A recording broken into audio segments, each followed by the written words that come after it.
She could see the tremor in his jaw, the hesitation of someone who had never done this before. He asked softly, "Can I kiss you?" "Yes," she said inaudibly. And then, softly, their lips met. Welcome to Mafia Love Story, where passion meets the power. If you crave steamy romance mixed with intense crime thriller drama, you're in the right place. Ready to get hooked on your next obsession? Don't forget to like this story, subscribe for the next chapter, and tell me your thoughts in the comments below. Let's get dangerous. Some people are born ordinary, while some are wired differently. Doris' ego had always known she was different. By the time she was 10, she could take apart an old computer, rebuild it, and use it to slip quietly into the invisible corridors of the internet. While other children played games, she played with algorithms.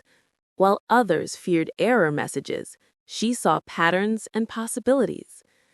In the cramped room of her family's home in Lagos, she found her kingdom, a humming desktop, blinking routers, and endless code. Her mother called it obsession. Doris called it freedom. The world outside was loud and unpredictable, but in the digital world, logic ruled. She could fix what was broken there. She had started hacking out of curiosity, small games, local networks, then digital puzzles.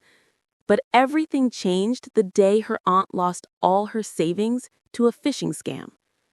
The email had looked official, the link seemed real, and with one click, everything vanished. Doris watched her aunt cry, in silence, unable to fight invisible thieves. That night, something hardened inside the young girl. She decided she would fight back. By the time she was 18, Doris had become known in hidden online circles as Nia, a name whispered among victims of internet fraud. She was the mysterious Nigerian hacker who exposed fake job scams, shut down phishing domains, and educated thousands through her small YouTube channel called Dismantling. Her videos were simple but powerful: how to recognize a scam email, how to verify messages, how to stop being afraid of technology. But behind her educational crusade, she was also gathering data, monitoring patterns, tracing financial flows that moved between Africa, Europe, and Asia. That was how she stumbled upon something terrifyingly organized: a Korean-based cybercrime syndicate known as Onyx Web. Onyx wasn't just a group of online scammers. They were a digital empire built on social engineering, identity theft, and money laundering. They used deepfake technology to impersonate real people, created fake love interests to deceive victims, and moved stolen money through hundreds of shell companies. Their operations were global, sophisticated, and ruthless. For years, international agencies had failed to catch them. They were ghosts behind screens, untouchable. But Doris saw something others didn't: a small mistake in their network logs, a pattern of reused metadata, a trace of language inconsistency that pointed to Seoul. She began quietly investigating. Night after night, she mapped their connections, the IPs, the money trails, the middlemen. That was when she noticed one unusual user frequently posting on underground hacker forums under the name Suho. Unlike the others, Suho didn't boast about scams or brag about money. He asked strange questions, moral ones. Do you ever feel guilty? What if the victims were your family? Doris replied once, anonymously, and from that single reply, something began. Their messages turned into conversations. Suho was witty, intelligent, and disturbingly self-aware. He spoke of loneliness and a world filled with greed, of wanting to do good, but not knowing how. Doris didn't trust him, but she was drawn to his vulnerability. She had spent so long fighting faceless criminals that she had forgotten some of them might have hearts. She didn't know that Suho was Lee Dong-wook, the heir to Onyx Web, the son of its founder. Dong-wook had grown up surrounded by digital corruption. His father was a king in the shadows, his empire built on deceit and data theft. To Dong-wook, crime wasn't rebellion, it was inheritance. But he had never been comfortable with it. Where his father saw money, he saw victims. Where his colleagues saw numbers, he saw names. When he met Nia online, her intelligence challenged him. Her words made him question everything. Doris's hacking instincts kept her cautious. She never revealed her true identity, not her face or name. But the connection deepened. They exchanged long messages about the morality of hacking, about using skills for good, about what it meant to live in a world powered by lies. For the first time, Dong-wook felt something real. And for the first time, Doris allowed herself to feel understood. Weeks passed, and Doris began to suspect who he might be. His knowledge of the inner workings of Onyx Web was too specific. The names he mentioned, the files he referenced, matched the patterns she had traced. It terrified her, but it also gave her a chance. Through him, she could infiltrate the heart of the Syndicate. What started as curiosity turned into strategy. She used every ounce of her intelligence to lead the conversations in ways that revealed more, not by tricking him, but by making him trust her completely. Dong-wook, unaware of her true motives, opened up entirely. He told her about Project Mirror, a new operation that would use artificial intelligence and facial recognition to create deepfake victims, fake people to collect real money. When Doris realized the scale of it, she felt sick. Millions of innocent people would be targeted. She knew she couldn't stop it alone, but she had an ally in Dong-wook, even if he didn't yet know it. Slowly, she began feeding him small truths, stories about victims, real people whose lives were destroyed by scams. One night, she sent him a video of a widow from Enugu who had lost everything to a fake investment company linked to Onyx. Dong-wook watched it in silence. He didn't sleep that night. In the following days, he started sending her confidential files, ledgers, transaction histories, and dummy company lists. He wanted her to understand his world. He thought it was a confession of trust. He didn't realize he was handing her evidence. Doris worked tirelessly, connecting dots, cross-referencing data, and encrypting proof. She didn't plan to expose him, not yet. She wanted to bring down Onyx completely. She wanted to destroy the system, not the man she was starting to care for. But secrets can never stay buried. Inside the Syndicate, whispers began. Someone was leaking data. Dong-wook's mentor, Park Min-jae, a man whose heart was colder than code, noticed the breach. He suspected the heir had grown soft. He ordered an internal trace. When Doris's location pinged on a proxy in Lagos, Min-jae connected the dots. A Nigerian hacker had been interfering with their financial transfers. He smiled darkly. He didn't know who she was, but he knew she was dangerous. Meanwhile, Doris was changing too. She always lived in isolation, a ghost behind her screen, but her growing connection with Dong-wook had reawakened her humanity. He was supposed to be the enemy, but in his messages, she saw a boy trapped in a cage of expectation and crime. And he saw in her something he had never known: freedom. When he finally confessed his real identity, she didn't respond for hours. She felt betrayal, anger, heartbreak, but she also saw opportunity. He wasn't just the heir, he was the key. They met for the first time in person in a quiet Seoul cafe. Doris had flown in secretly, under the guise of a digital summit. She was scared at first because this would be her first solo international trip, but the thought of meeting her pen pal, Lee Dong-wook, gave her butterflies in her tummy. When Dong-wook saw her, the girl behind Naya, he froze. She was nothing like he imagined.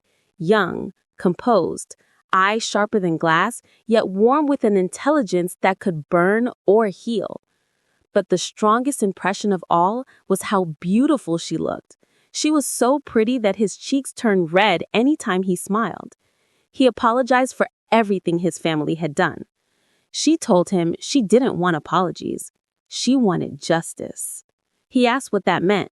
She said it meant bringing everything down, even if it destroyed both of them. He didn't hesitate. "Then I'll help you," he said quietly.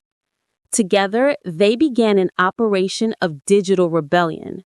Dong-wook provided insider information, safe access points, financial trail maps, key personnel lists. Doris turned the data into digital forensics reports. She anonymized it, encrypted it, and began feeding it to law enforcement and journalists through secure channels. For weeks, they moved like shadows, dismantling Onyx's network piece by piece. Accounts were frozen, shell companies collapsed, victims were traced and compensated. For the first time, Onyx Web began to crumble. Macau shimmered like a city suspended between sin and salvation. The air was heavy with perfume, power, and lies, and inside the Sky Tower, on the topmost floor, Lee Do-han sat behind a wide glass table that overlooked the city's feverish lights. He was a man whose smile could close billion-dollar deals and whose silence could end empires. The heir to a dynasty of clean money that had long been tainted by shadows. He was the kind of man who believed that loyalty was a currency stronger than gold, and that betrayal was a debt that could only be paid in blood. Across from him sat 3 Chinese men dressed in sleek suits, representatives of the Dragon cybercrime Syndicate, the most elusive online fraud network in Asia. They spoke in low tones, their Mandarin smooth as oil, their intentions sharp as glass. Their leader, Zhao Lian, leaned forward with an elegant smirk. "If Onyx and Dragon unite, the world will have no firewall strong enough to hold us back. Our codes will rule the markets, our networks will own governments." Lee Do-han nodded slowly. He had been building toward this moment for years, a merger that would turn their syndicate from a Korean powerhouse into a global digital empire. A merger that would give Onyx the final key to dominance. But before he could answer, his phone vibrated. A private, encrypted line. He excused himself, stepping toward the wide window as the neon lights painted his face in shades of blue and red. When he saw the caller ID, Park Min-jae, a storm crossed his expression. He answered, "Speak." Min-jae's voice came cold and hard, like steel cracking through ice. "Chairman Lee, your son is the reason Onyx is collapsing. He's the snitch.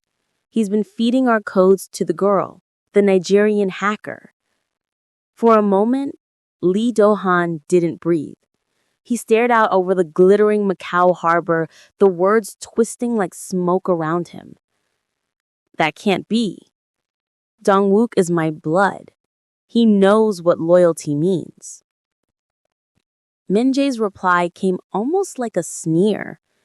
"Then your blood has gone bad.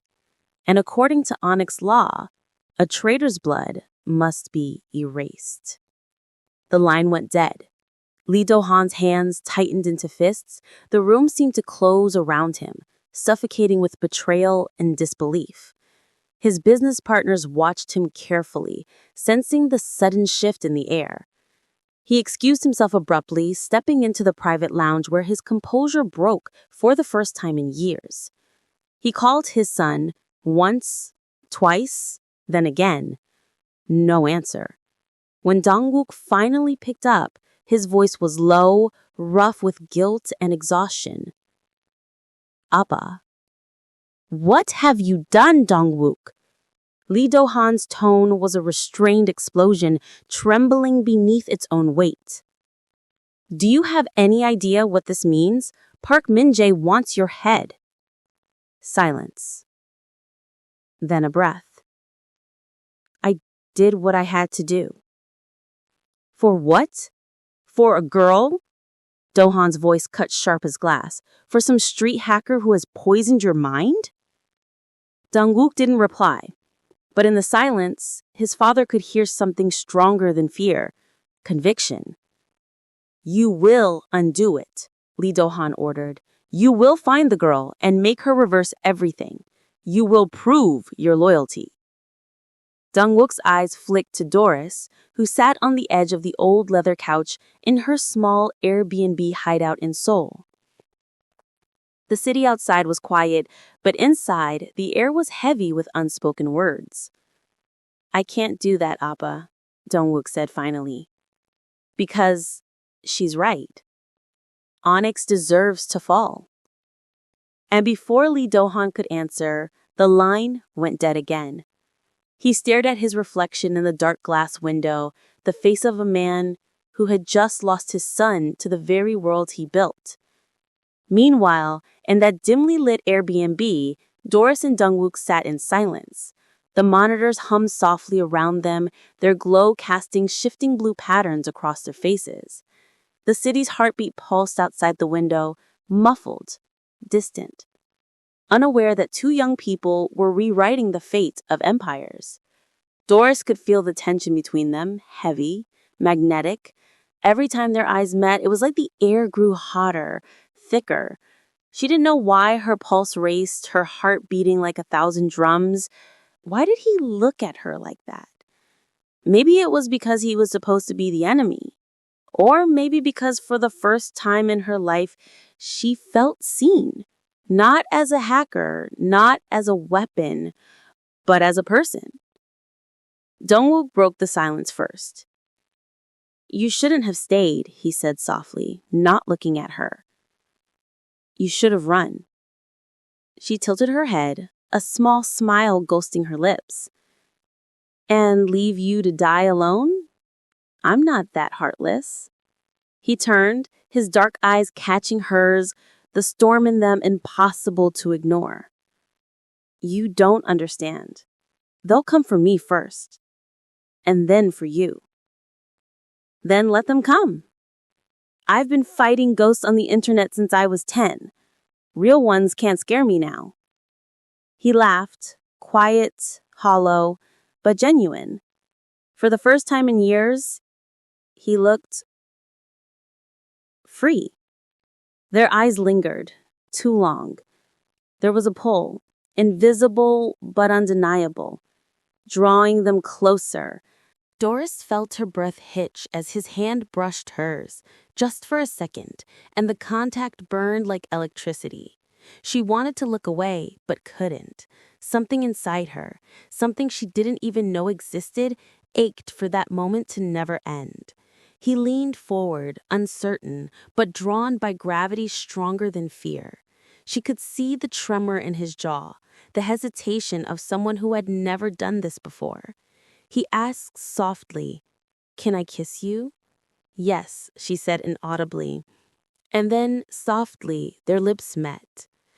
It wasn't perfect. It was trembling, hesitant, real. It was the kind of kiss that felt like a magnet, unable to break. Time stood still. Her soft, orange hands met his, lost in each other's gaze. His legs felt weak when she reached for his lenses, removing his visual aid. At that moment, he felt freedom, peace, and love all at once. For Lee Dong-wook, it was the first time he understood what it meant to feel alive. For Doris, it was the first time she realized that love could be as dangerous as any code she'd ever written. When they pulled apart, their foreheads rested together, both of them breathing fast, the world around them shrinking to the sound of their own heartbeats. "So this is what trouble feels like," she whispered. "You have no idea," he replied, his smile soft, trembling. Outside, the wind carried the faint sound of sirens. Inside, two hearts had already decided their fate long before the worlds caught up. From that night on, everything changed. Onyx wasn't just crumbling from the outside anymore. It was being dismantled from within by two people who should have never crossed paths, but did. Love, betrayal, and power were now tangled in one fragile thread. And somewhere across the ocean, in Macau, Lee Do-han realized that he had just lost control of the empire he spent his life building. But Min Jae was no fool. He knew Lee Do-han would never give up his son, and he was aware that if he played his cards right, this would be an opportunity to oust Lee Do-han and take over Onyx. He traced down Dong-wook. In a violent confrontation, Dong-wook was beaten and forced to confess. He tried to protect Doris by feeding Min Jae false information, but Min Jae already knew who she was. Doris was ambushed at a safe house, captured, and brought to an isolated facility. They wanted her to reverse the damage, to erase the data leaks. She refused.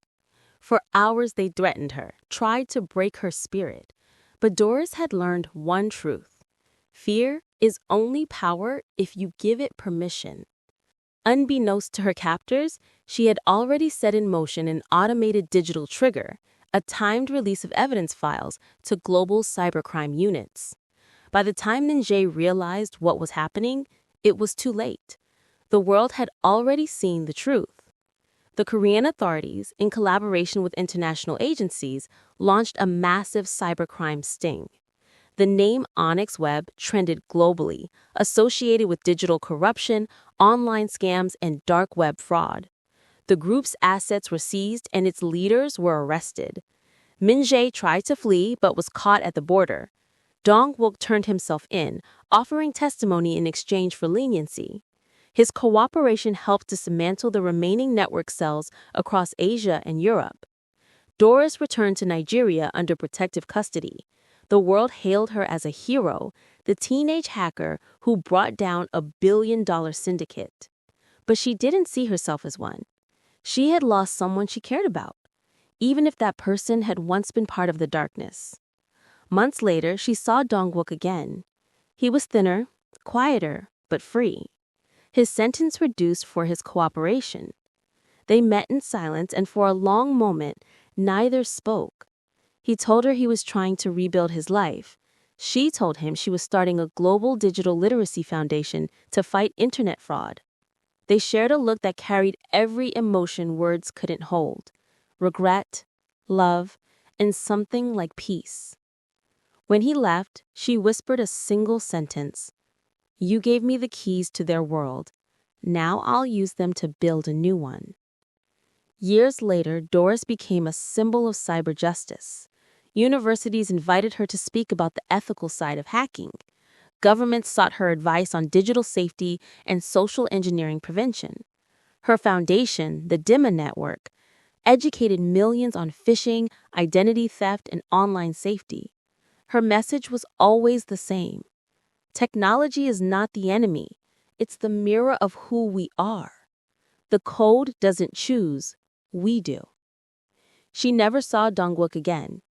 Some said he left Korea to live under a new name, dedicating his wealth to anonymous donations.